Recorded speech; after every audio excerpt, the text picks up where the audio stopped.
Voilà, gloire à Dieu. Gloire à Dieu.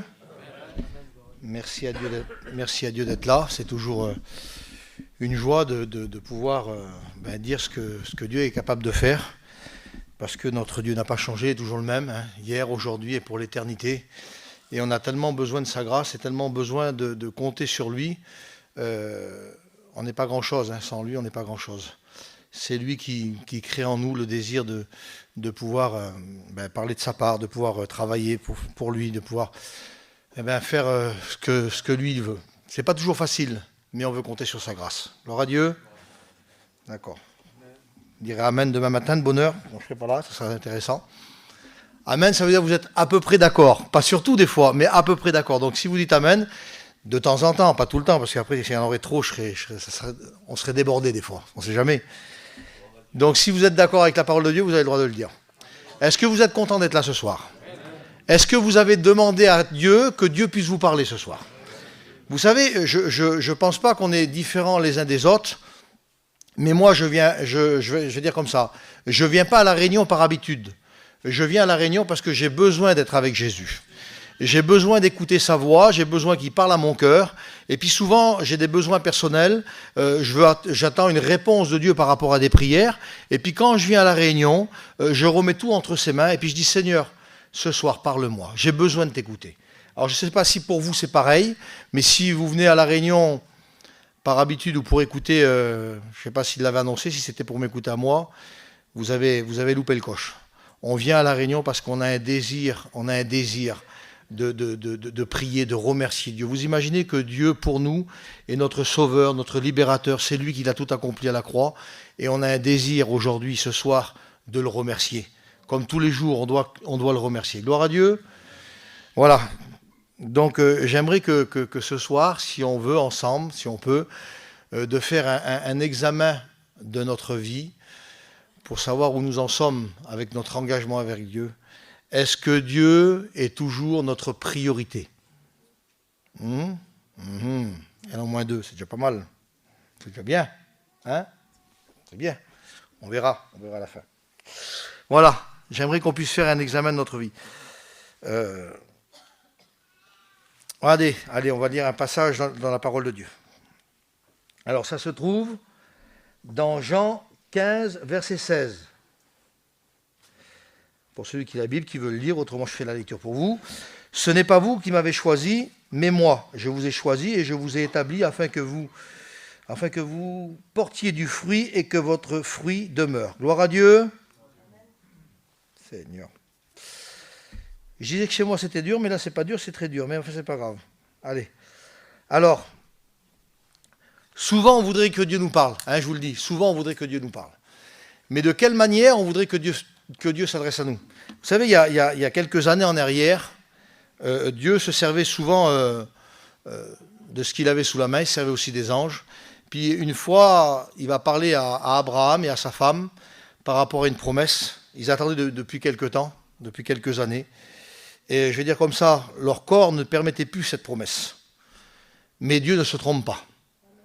Et quand il vient les trouver, cet ange, quand il vient les trouver pour annoncer la bonne nouvelle, ça fait tellement longtemps qu'ils attendent qu'ils n'y croient même plus. Vous imaginez un petit peu?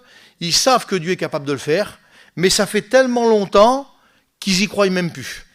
Alors, je ne sais pas où tu en es, quelle est la demande que tu as faite à Dieu. Ça fait combien de temps que tu attends? 1 jour, 2 jours, 5 jours, 10 jours, 20 jours, 1 mois, 1 an, 2 ans, 10 ans. J'aimerais juste te dire ça, que Dieu ne se trompe pas. Dieu ne se trompe pas. Si Dieu a décidé quelque chose, il le fera. Si Dieu a décidé quelque chose, il le fera. Pour Abraham, c'était pas possible, mais quand Dieu fait, quand Dieu donne, il ne se trompe pas. Imaginez Zacharie, je vais dire comme ça. Zacharie et son épouse, Dieu leur parle. Et vous savez ce qu'il dit? Mais à quoi je vais reconnaître ces choses? Je ne sais pas moi, un ange, il vient du ciel, il leur annonce quelque chose, et puis il dit, mais à quoi je vais reconnaître ces choses? Pas difficile. Si un ange viendrait, là, nous parlerait, je ne pense pas qu'on dirait à quoi je vais le reconnaître. Hein. C'est un ange qui vient du ciel. Je ne sais pas de quelle manière je me tiendrai devant lui, s'il serait à genoux, debout, allongé, par terre, je ne sais pas. Mais c'est un ange qui vient nous parler. Et il ne comprend pas, lui. Qu'est-ce qu'il nous faut comme preuve que Dieu a réellement besoin de nous? Qu'est-ce qu'il nous faut comme preuve pour croire que Dieu, c'est lui qui nous a choisis pour quelque chose? On ne sait pas quoi, hein, on ne sait pas où on va aller, dans quel secteur, dans quelle région, quel témoignage on va donner, mais Dieu a besoin de nous. Dieu veut se servir de nous. Alors aujourd'hui, je vais être comme ça, je ne veux pas être maladroit. Aujourd'hui, ce n'est pas des anges qu'il a choisis. Il y a eu des prophètes, et aujourd'hui, c'est des hommes. Vous savez pourquoi? Parce qu'on est un petit peu compliqué, des fois, de temps en temps. Le voyageur est un petit peu compliqué. C'est un ange qui vient, il nous parle, et puis il nous dit quelque chose. Et puis il repart. Ben oui, il ne va pas rester sur la terre, il repart. Et puis nous, ce qu'il nous dit, ça nous semble un peu compliqué. Ben oui, tu es dans le ciel, toi. Tu viens, tu nous donnes une idée, et tu repars. Tu n'es pas avec nous sur la terre, tu ne sais pas comment ça se passe. C'est compliqué sur la terre. Tu es dans le ciel, toi. Ben oui, il faut faire comme ça. C'est facile pour toi. Ouais. Mais aujourd'hui, il a choisi des hommes qui ont les mêmes problèmes que vous. Je vous promets. Alors, différents les uns des autres, mais on a tous nos petites épreuves. On a tous nos petites difficultés. Mais on s'appuie sur Jésus. On s'appuie sur lui parce que lui seul a la solution à nos problèmes. Lui seul a la réponse à nos demandes. Il n'y a que lui, il n'y a que lui, il n'y a que lui. Cherchez dans le monde, vous ne trouverez pas. Mais lui, il est capable de le faire. Alors, je vais dire comme ça, une fois que Dieu nous a parlé, jusqu'à où sommes-nous prêts à le suivre, ou à le servir, ou à lui obéir? Jusqu'à où? Une fois qu'on est sûr, ça peut être un ange qui vient, ça peut être un homme, mais par rapport à notre prière, à notre demande, on est sûr. Vous savez, quand des fois, il y a des gens qui viennent nous trouver, Dieu se sert d'une personne, peu importe, et puis on est sûr que c'est ça. Il n'y a pas d'autre, c'est sûr. Alors jusqu'à où on est prêt à le suivre? On est prêt? On avance? Alors regardez, l'apôtre Paul, qui est un homme comme vous et moi, et qu'à cause de lui, on va dire comme ça, il y a eu 13 épîtres, 13 ou 14, ça dépend pour qui, mais enfin peu importe. Aujourd'hui, ces épîtres nous servent à nous de témoignage, ou nous servent à nous par rapport à la doctrine, nous servent à nous de conseils, nous servent à nous pour savoir ce qu'on doit faire, ce qu'on ne doit pas faire, nous servent à nous pour grandir avec Dieu. Gloire à Dieu. Mais vous avez regardé un petit peu dans la Bible par où il est passé pour avoir ces épîtres? Qui c'est qui voudrait ressembler à l'apôtre Paul? Qui c'est qui voudrait ressembler à l'apôtre Paul? Qu'est-ce que tu vas prendre, toi? Gloire à Dieu, je suis content pour toi. Alors, merci à Dieu. Hein, on voudrait faire ce que Dieu nous demande de faire, c'est déjà bien. Lui, il a passé par plein de petits problèmes. On le lit ensemble par où il a passé? Allez, on va le lire ensemble. Regardez. Alors là, on peut le lire. J'ai des belles lunettes et j'arrive pas à les ouvrir. Mais c'est vrai. Voilà. C'est dans 2 Corinthiens 11, verset 24. Regardez. Alors, souvent en danger de mort. 5 fois, j'ai reçu des Juifs 40 coups moins 1. Alors, ils étaient braves. 40 coups moins 1. Parce que normalement, à 40, on mourait. Mais bon, avec 39, on pouvait vivre. Donc ça allait. Ça allait. Alors, 40 coups moins 1. 3 fois, j'ai été battu de verge. 1 fois, j'ai été lapidé. 3 fois, j'ai fait naufrage. J'ai passé 1 jour et 1 nuit dans l'abîme.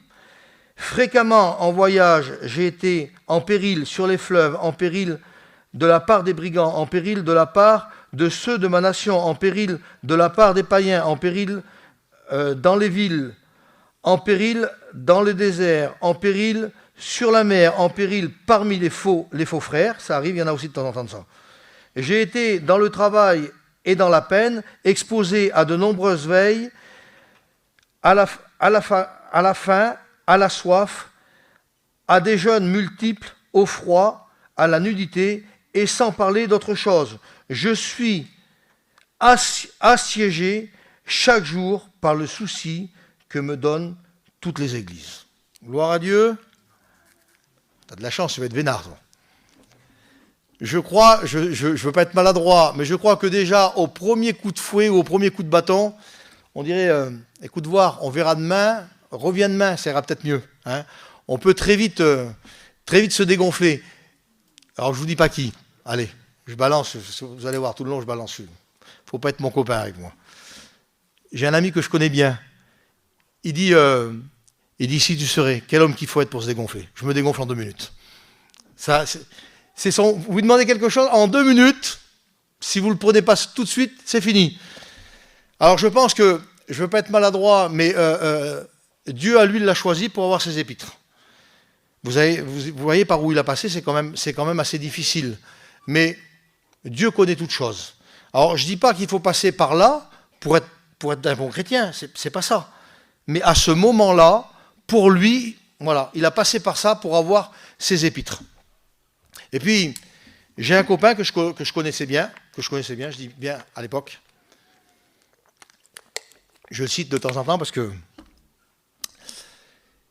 il était pas très bien à ce moment-là. Et puis, il vient me trouver, puis on parle de choses et d'autres. Et puis, d'un seul coup, il me dit, un petit peu une confidence, il me dit, je crois que je ne pourrai plus tenir. Pour moi, la vie chrétienne, c'est fini. J'y arrive plus. Ah oui? Donc, j'ai dit, ben, écoute, il y a peut-être moyen de s'en sortir des fois. Ah, il dit non, il dit, c'est trop compliqué. Il dit, tant que j'étais païen, tant que je vivais dans le monde, ça ne m'arrivait pas toutes ces choses-là. Et il dit, aujourd'hui, je suis chrétien, c'est compliqué. Ben, je dis des fois, explique-moi, et puis on va voir s'il y a une solution par rapport à ton problème, qu'est-ce qu'il peut y avoir. Ouais, ben, il dit, écoute, si tu veux, je vais t'expliquer. Et puis, il commence à m'expliquer. Et il me dit, imagine, il dit, j'étais en mission, et puis il dit, tout allait bien, impeccable. Et il dit, je pars de la place, je sors, et en sortant, la femme, elle me touche le petit camping, elle me fait, v'là la rayure dans le camping. Ah oui, v'là la rayure. Alors quand je vois ça, je dis, ah oui, effectivement, en effet, c'est une drôle d'épreuve. Ah ben il dit oui, il dit avant ça ne m'arrivait pas. Ah ben je dis en effet. Ah ben je dis dans des conditions comme ça, c'est sûr que tu es obligé d'abandonner là. Ben oui. Mais v'là la rayure. Ah ben je dis oui, d'accord. Et puis il me dit, c'est pas tout. Ah ben je dis, il y a autre chose. Ah ben je dis en effet. Et il dit oui. Il dit, imagine un petit peu. Il dit, on arrive sur la place quelques temps après, peut-être 4-5 jours après. Il dit, le petit, il descend le vélo du camion, il me fait pas v'là la bosse. Ah, ben je dis là, ça y est. Ah, je dis, t'as raison, le mieux c'est que t'abandonnes. C'est beaucoup trop d'épreuves pour toi. Je sais pas, il n'avait pas tout à fait compris tout. Il n'avait pas tout compris. Alors, je veux pas être maladroit, mais jusqu'à où sommes-nous prêts à nous engager? Comme l'apôtre Paul, admettons. Il a été martyrisé jusqu'à la mort. Il a été battu, fouetté, avec des faux frères, tout ce que vous voulez. Ou un peu comme mon petit copain là, qui a une rayure, une bosse, il abandonne. Je crois qu'entre les deux, il y a quand même un écart. Je ne sais pas où on en est avec Dieu. Mais je pense que parfois, il faut réfléchir. Et je crois que si Dieu nous a choisis, ce n'est pas pour nous laisser dans la misère. C'est pour nous tendre la main. Alors, malgré parfois nos épreuves, malgré parfois nos difficultés, il faut essayer de faire ce que Dieu nous demande. Regardez, j'ai marqué plein de choses. Je ne sais pas si je vais trier, parce que j'en ai trop dit.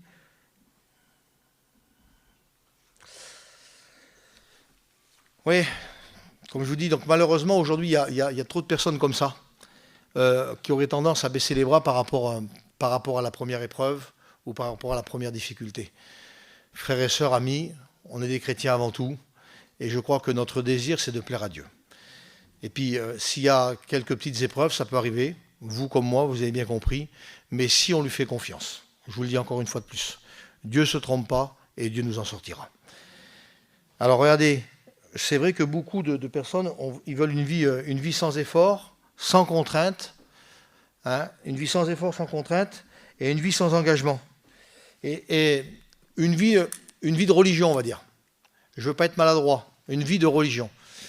Et il y a quelques années en arrière, avant que je sois chrétien, je discutais de choses et d'autres avec un monsieur, et puis il me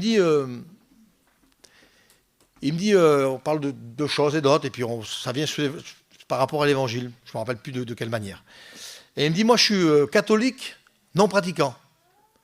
Mais sérieusement, à l'époque, je ne comprenais pas trop, je ne savais pas. Mais j'y sais quoi ça, non pratiquant? On est des catholiques ou on ne l'est pas? Ah non, non, il dit, je suis catholique, mais non pratiquant. Mais je dis, on fait comment alors pour être catholique non pratiquant? Ben, il dit, quand j'étais petit, j'étais présent à l'église. Quand je me suis marié, eh ben, c'est le curé. Et puis quand je vais mourir, ben, c'est lui qui fera mon enterrement. Et puis je dis, entre les deux, il y a quoi? Ben, ben, il n'y a rien. Mais comment?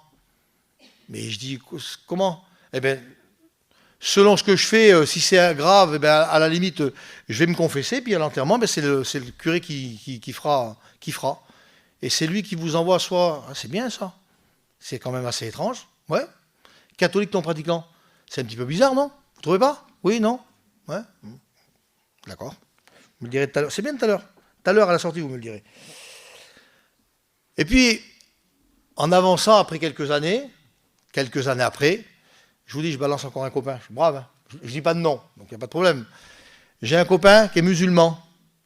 Et puis, je parle avec lui. Et il me dit, moi, je ne mange pas de cochon. Je suis musulman. Ah ben, j'y sais bien. Mais tu es musulman, mais tu fais ta prière, tu fais tout ça. Ah, il dit non, je suis musulman non pratiquant. Il a dit, encore un autre non pratiquant. Ben, c'est rare. Je trouve que c'est non pratiquant, moi. Mais j'ai dit, comment tu fais? Et je dis, tu bois tout ce que vous lui donnez, tu fumes autant que tu veux, de temps en temps, quand tu es énervé, tu te fais un petit pétard pour te mettre en forme, et puis tu es musulman non pratiquant. Ah ben oui, il dit, je mange pas de cochon. Ah ben c'est bien. Mais ça existe alors? Ben oui. Il dit, on verra plus tard. D'accord. C'est quand même étrange, non? Puis avec les années passées, je me suis aperçu de quelque chose. J'ai tombé sur des chrétiens non pratiquants. Ça arrive ça aussi, hein? Ils sont chrétiens, mais non pratiquants. Comment on fait? Expliquez-moi, je ne comprends pas, moi. Sérieusement, je n'arrive pas à comprendre. On est chrétien ou on ne l'est pas. On suit Dieu ou on ne le suit pas. Sans être maladroit. Vous avez bien compris. On est chrétien ou on ne l'est pas. On ne peut pas... Un jour, Élie va faire une reproche. Il va dire, mais jusqu'à quand clocherez-vous des deux pieds? Si vous croyez que Baal est réellement vivant, si vous croyez qu'il a une possibilité pour vous de vous sauver, si vous croyez que c'est lui qu'il faut suivre, mais suivez-le. Mais si vous savez que ce n'est pas la vérité, si vous savez que Dieu est vivant, mais pourquoi vous allez un coup là, un coup là? Quel est votre intérêt? Mais si Dieu est réellement vivant, c'est une question d'éternité. C'est pas pour un jour. Alors je sais qu'il y a des choses qui ne sont pas faciles, mais c'est pas pour un jour l'éternité.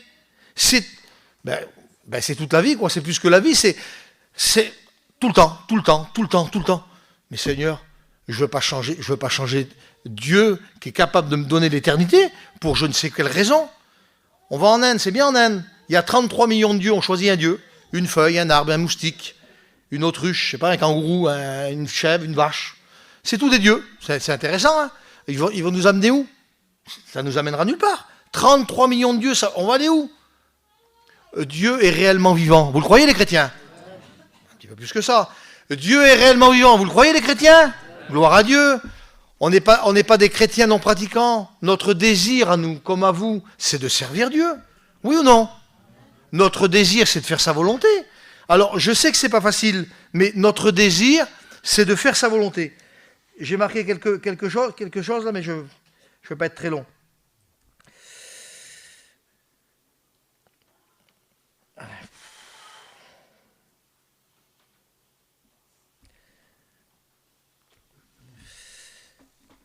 Regardez. Jérémie, regardez ce qu'il va dire. Allez, on le lit ensemble. J'ai sauté quelques bricoles, je ne veux pas être très long. Regardez, Jérémie 48, verset 10. Un mot très fort. Maudit ou malheur, soit celui qui fait avec négligence l'œuvre de l'Éternel. Notre foi doit être évidence de tous. Est-ce que vous le croyez? On reconnaît un arbre à son fruit. Ce n'est pas nos œuvres qui vont nous sauver. Mais les œuvres sont indissociables de notre vie. On ne peut pas. C'est obligé. Quand on est chrétien, systématiquement, il y a des œuvres. Ce n'est pas les œuvres qui vont nous sauver. Les œuvres ne sauvent pas. Mais c'est indissociable. Quand on est chrétien, systématiquement, on a envie de travailler pour lui. On a envie de faire son œuvre. Et c'est là qu'on reconnaît un arbre à son fruit. On reconnaît qui c'est qui est chrétien de qui ne l'est pas. Ne faisons pas l'œuvre de Dieu avec négligence. Regardez, dans l'Ancien Testament, je vous laisse tranquille encore 5-10 minutes. Dans l'Ancien Testament, on apportait à Dieu un sacrifice. tous les jours, pour couvrir notre péché et l'éloigner par rapport à nos fautes, par rapport à ce qu'on pouvait faire. Et puis, une fois par an, le souverain sacrificateur, il entrait dans le lieu très saint pour présenter le peuple. Et à l'extérieur, le peuple, avec beaucoup de crainte, beaucoup de peur, beaucoup de tremblement, ils priaient. Parce qu'ils avaient peur que le prophète puisse mourir ou ne puisse ne pas pardonner le peuple. Quelle peur! Quelle peur si le prophète mourait ou si le peuple n'est pas pardonné. Aujourd'hui, on rentre à l'église un petit peu comme on veut. On fait ce qu'on a envie et on marche un petit peu comme on veut. On est sous la grâce. Mais la grâce nous a permis d'être sauvés. La grâce nous permet de le remercier. La grâce nous permet de le prier. La grâce nous permet de lire la Bible. Mais la grâce ne nous permet pas de vivre comme bon semble. La grâce ne nous permet pas de faire ce qu'on a envie. La grâce, c'est fait pour être sauvé, pour être pardonné. Et ce soir, si on a été sauvé par grâce, nous pouvons ou nous devons le remercier de ce qu'il a fait pour nous. Gloire à Dieu. Vous êtes d'accord, les chrétiens? Dieu nous a fait grâce. Alors ne faisons pas ce qu'on a envie. Allez. L'évangélisation, c'est quelque chose de merveilleux. Il faut savoir faire la différence entre un jeune chrétien, un jeune converti, et quelqu'un qui a quelques années, quelques dizaines d'années parfois. L'évangélisation, vous savez, c'est venez à moi tel que vous êtes. N'essayez pas de vous améliorer, n'essayez pas de vous changer, venez. Et Dieu est capable de nous pardonner. Ne faites pas d'efforts, n'essayez pas de vous améliorer, de toute façon vous n'y arriverez pas. Imaginez que demain, par rapport à l'église, là, les copains, là, ils mettent un gardien devant la porte. Et puis quand ils mettent un gardien, un inconverti vient, une personne qui ne connaît pas Dieu, un converti, ce n'est pas quelque chose de péjoratif, c'est quelqu'un qui ne connaît pas Dieu, qui n'a pas rencontré Dieu. Donc l'inconverti vient pour rentrer, et puis le pasteur lui pose une question. T'as fait quoi aujourd'hui? Comme d'habitude. Oui, mais quoi? Dans ta vie par rapport à l'évangile? J'ai fumé, j'ai bu, normal, quoi. Ah non, tu rentres pas à la réunion. Tu peux pas rentrer. Il y en a un autre qui vient, t'as fait quoi aujourd'hui? Rien de spécial. Hier soir, j'ai sorti, j'ai bu un verre, je fais ma vie, quoi. Ah non, tu rentres pas. Mais c'est contre l'évangile, ça. On n'a pas le droit. Notre désir, c'est qu'un plus grand nombre soit sauvé. Notre désir, c'est que nos familles soient sauvées, que nos enfants soient sauvés, que nos parents soient sauvés, que nos maris, que nos femmes soient sauvés. Notre désir, c'est ça. Et on a envie qu'ils viennent écouter l'évangile. Et puis, une fois qu'ils rentrent à la réunion, la parole de Dieu touche leur cœur. Ils se convertissent. Gloire à Dieu. Ils décident de demander pardon à Dieu. Ils changent de vie. Là, tout de suite, en une seconde. Ils n'ont plus envie de faire ce qu'ils faisaient. Donc, ils changent de vie. Et là, il y a la nouvelle naissance. Gloire à Dieu. Ils sont sévères comme ça tout le temps, là. Je vais venir avec un fouet la prochaine fois. Donc, ils deviennent chrétiens. C'est la plus belle des choses. Vous avez bien compris. Et vous savez ce qui se passe à ce moment-là? C'est ce qu'on appelle une croissance spirituelle. C'est-à-dire que ils grandissent avec Dieu. Et puis parfois, alors je ne veux pas être maladroit, mais moi qui a une trentaine d'années, oui, un petit peu plus peut-être, un peu plus d'une trentaine d'années que j'appartiens à Dieu, je ne peux pas imposer à quelqu'un qui vient de se convertir tout ce que j'ai reçu depuis 30 ans. Parfois, des jeunes, ils font des petites erreurs. On doit les conseiller. On n'est pas là pour lapider les gens. On ne fait pas la guerre aux copains. On ne fait pas la guerre à nos amis. On fait la guerre au diable. Et nos copains, parfois, qui font une petite erreur ou qui font une bêtise, on leur dit ce qu'il faut faire pour plus qu'ils recommencent. Et vous savez, quand le dimanche, on prend la Sainte Seine, je vais dire comme ça, qu'est-ce que la Bible nous dit? Examinez-vous pour savoir ce que vous avez fait, pour pouvoir demander pardon. Mais pas pardon pour recommencer demain, pardon pour ne plus recommencer. Et puis quand c'est des copains, on leur tend la main. Et puis, je vais dire comme ça, une croissance spirituelle, c'est-à-dire qu'on grandit avec Dieu, on apprend des choses, on grandit. Et ça serait quand même étonnant que qu'au bout de 10 ans, 20 ans, oui, un petit bébé, 10 ans, 20 ans, c'est plus un bébé, mais il est toujours dans le berceau, il est grand comme ça, et il boit toujours du lait. C'est quand même étrange, non? Là, la tête qu'il a. Ben oui. Parce que parfois, c'est des gros cerveaux, mais il n'y a rien dans le cœur. Ça ne leur intéresse pas. Eh bien, ils ne veulent pas. Alors, là, les têtes, là, la grandeur, et toujours du lait. Ils ne sont pas bizarres, les enfants. Des enfants spirituels un petit peu bizarres, hein. C'est rare, mais on en trouve chez nous. On en trouve. Ah, si vous leur posez des questions, ils vont vous répondre à toutes les questions. Mais si vous leur demandez de traverser le terrain, là, j'en balance encore un autre copain, tant pis. J'ai un copain. Ah, ils sont bons, mes copains. Si vous l'écoutez, pour l'évangile, il fait le tour du monde. Il fait pas, il a envie. Il va en Chine, il va en Russie, il va en Algérie, il va en Afrique, il va, je sais pas, partout. On va faire la réunion à Langon. Ah, mon Dieu, c'est trop loin. Ben oui, où il y a des excuses. On va à Angoulême. Ah ben rien. Il faut le prévenir à peu près 25 ans à l'avance. Mais il ne va pas quand même. Mais par contre, si vous l'écoutez, ah, il fait tout. Il fait tout. Quel dommage. Une croissance spirituelle, c'est grandir avec Dieu. C'est-à-dire qu'on écoute et on apprend. On écoute et on apprend. Et puis les copains qui sont là, c'est pour tendre la main. Pour vous dire que des fois, il y a des choses qui ne vont pas. Il ne faut pas le prendre en mal. Je ne suis pas là pour corriger l'Église, hein, vous avez bien compris. Hein, ils sont peut-être beaucoup plus capables que moi. Je suis juste là pour dire ce que Dieu a mis sur mon cœur. Et puis je pense que si Dieu a mis ça sur mon cœur, même si ça s'adresse à une seule personne, eh bien merci à Dieu. Merci à Dieu. Et puis je m'appuie, vous savez, sur des hommes de Dieu dans la Bible. Regardez ce que l'apôtre Paul va dire. Alors je ne veux pas m'étaler par rapport à ça. Je vous laisse tranquille dans 2 petites minutes. Peut-être 5. Allez. Regardez ce que l'apôtre Paul veut dire. Alors ça se trouve dans 1 Corinthiens 13, verset 11. Regardez ce que l'apôtre Paul dit. Lorsque j'étais enfant, je parlais comme un enfant.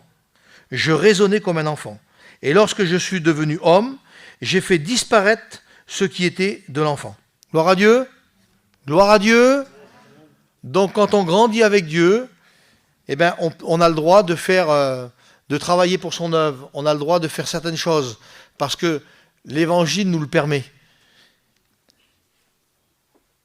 Vous savez, dans la Bible, il y a des hommes qui ont été choisis. Choisis pour son œuvre et pour travailler pour lui. Je vous le dis encore une fois de plus, Dieu ne se trompe pas. Alors, j'ai pris des exemples là. Regardez. Il y a Noé qui a été choisi pour sauver sa famille. Gloire à Dieu. D'accord. Alors, il a travaillé bien longtemps pour sauver peu de personnes, mais peu importe, c'est le résultat qui compte. Sa famille, il a obéi à Dieu. Moïse a été choisi pour sauver son peuple. Samson a été choisi pour sauver une nation. Élie a été choisi pour sauver tous ceux qui étaient à son écoute. Et Dieu à nous, il nous a choisis pourquoi? Allez, dites-moi. Puisque Dieu nous a choisis à nous pour des œuvres qu'il a préparées d'avance. Mais il nous a choisis à vous comme à moi. Je ne parle pas qu'à vous, je parle à moi aussi. Il nous a choisis pourquoi? Est-ce que vous croyez que Dieu nous a choisis? Je ne veux pas être maladroit. Mais est-ce que vous croyez que Dieu nous a choisis pour rester assis sur une chaise et venir trois fois par semaine à la réunion? De venir à la réunion, ce n'est pas un effort. C'est notre désir. De venir à la réunion, on y vient par envie, parce qu'on sait que Dieu a quelque chose pour nous. De venir à la réunion, on est content.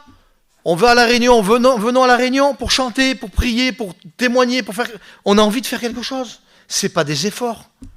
Mais après, derrière ça, Dieu nous a choisis pour faire quelque chose. Il t'a choisi à quoi? À toi, il t'a choisi pour faire quoi? Est-ce que tu t'es déjà posé cette question seulement? Est-ce que tu t'es déjà posé cette question? Allez, je vous dis une dernière histoire de la Bible. Regardez. Il va y avoir une distribution de talents. Des talents ont été distribués. Pour un, il y a eu 5 talents. Pour un autre, il y en a eu 2. Et pour un autre, il y en a eu 1. Je vous promets que je ne suis pas jaloux, mais alors pas du tout, de celui qui en a reçu 5. Je lui serre la main, je le félicite et je lui donne un coup de main. Mais il y en a qui ont des excuses, malheureusement. Vous imaginez que, alors, si on compte si c'est de l'or ou de l'argent, si on le transforme par rapport à un talent, 49 kilos d'or, aujourd'hui, ça fait, je sais même plus, j'ai marqué là, ça fait, hop, attendez, je vais vous le dire. Allez, je l'ai marqué par là. Ça fait 340, 300, 400, 3 430 000 euros. Ça va déjà aller, mon cousin? Ça va comme ça? On vous le donne et vous dites que vous n'en avez pas assez. Hein? Donnez-moi-le à moi, vous allez voir si j'en ai pas assez. Imaginez que il y en a un qui en a reçu 5. Il va falloir qu'il s'engage. Et des contraintes, il va en avoir un paquet. Et par rapport à ces engagements, il va falloir qu'il fasse plein de choses. Par rapport à nos engagements, des fois, il y a plein de contraintes. Vous avez des chrétiens, comme je vous l'ai dit tout à l'heure, ils n'ont pas envie de contraintes, pas envie d'engagement. C'est des choses qui ne l'intéressent pas. Mais lui, il a reçu 5 talents. Il a envie de travailler pour Dieu. Il a envie de faire son œuvre. Et la Bible nous dit que, au bout de quelques temps, c'est pas marqué combien de temps, 1 jour, 2 jours, 10 jours, 5 jours, 1 an, 10 ans, peu importe le temps. Le principal, c'est de faire son œuvre. Et quand il revient, allez, maintenant que je vous ai distribué, venez, puis on va voir ce que vous avez fait. On va voir de quelle manière vous avez travaillé. Puis celui qui a reçu 5 talents, ben va dire voilà, ça a été compliqué, un petit peu difficile. J'ai essayé de faire avec les moyens du bord, mais j'ai réussi à en avoir 5 de plus. Vous imaginez un petit peu? Alors je ne veux pas le transformer en or parce que c'est, ou en argent, peu importe, parce que c'était de l'or ou de l'argent, enfin peu importe. Mais c'était une fortune colossale. C'est pas, on va dire comme ça, c'est pas possible. Mais il a fait tout ce qu'il fallait. Il s'est engagé. Vous savez, quand on s'engage avec Dieu, Dieu ne nous a pas forcés. Dieu ne nous a pas obligés. Mais on s'est engagé pour le suivre et pour faire son œuvre. L'œuvre de Dieu, elle ne concerne pas que les autres, elle nous concerne à nous aussi. Et on a envie de faire ce que Dieu nous demande.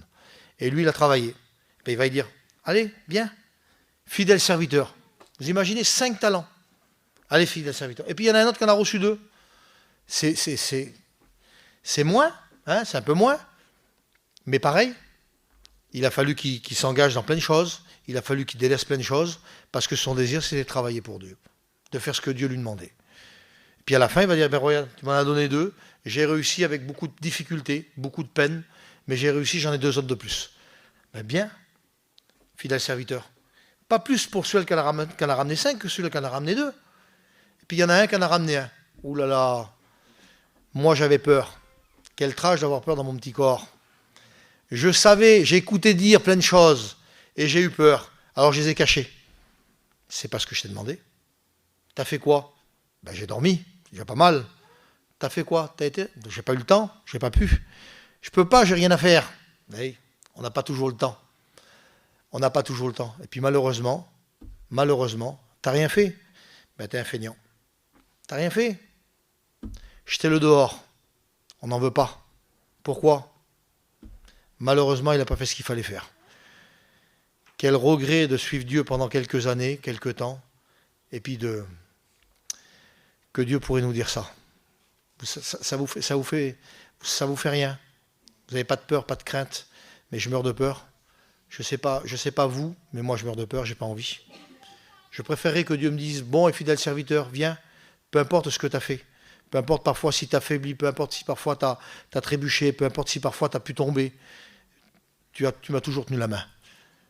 Mais j'ai pas honte, j'ai pas à rougir devant Dieu. J'essaye, je vous promets, j'essaye. Je suis pas toujours à la hauteur. Je suis plus incapable que capable. Mais j'essaye de faire ce que Dieu m'a demandé. Et je voudrais tant, j'espère de tout cœur, que quand Dieu reviendra, il me dira, viens, bon et fidèle serviteur, tu as fait ce que je t'ai demandé. Ça vous fait pas peur, vous? L'éternité, vous imaginez un petit peu l'éternité? L'éternité sans Dieu.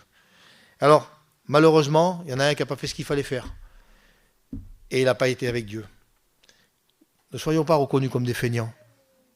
Soyons reconnus comme des hommes de Dieu ou des femmes de Dieu qui ont envie de faire son œuvre. Gloire à Dieu. Allez, je vous lis 2 versets et je vous laisse tranquille. Vous avez de la chance, j'ai pris pitié de vous. J'en avais marqué plein de pages. Et j'ai écourté. Allez, regardez. Corinthiens 13, verset 5. Regardez ce qu'il nous est dit. Examinez-vous pour savoir où vous en êtes. Gloire à Dieu. On a le temps de faire un petit bilan vite fait, rapide, pour savoir si on est à la hauteur. Et Chroniques 29, verset 11. Maintenant, cessez d'être négligents, car vous avez été choisis par l'Éternel. Gloire à Dieu.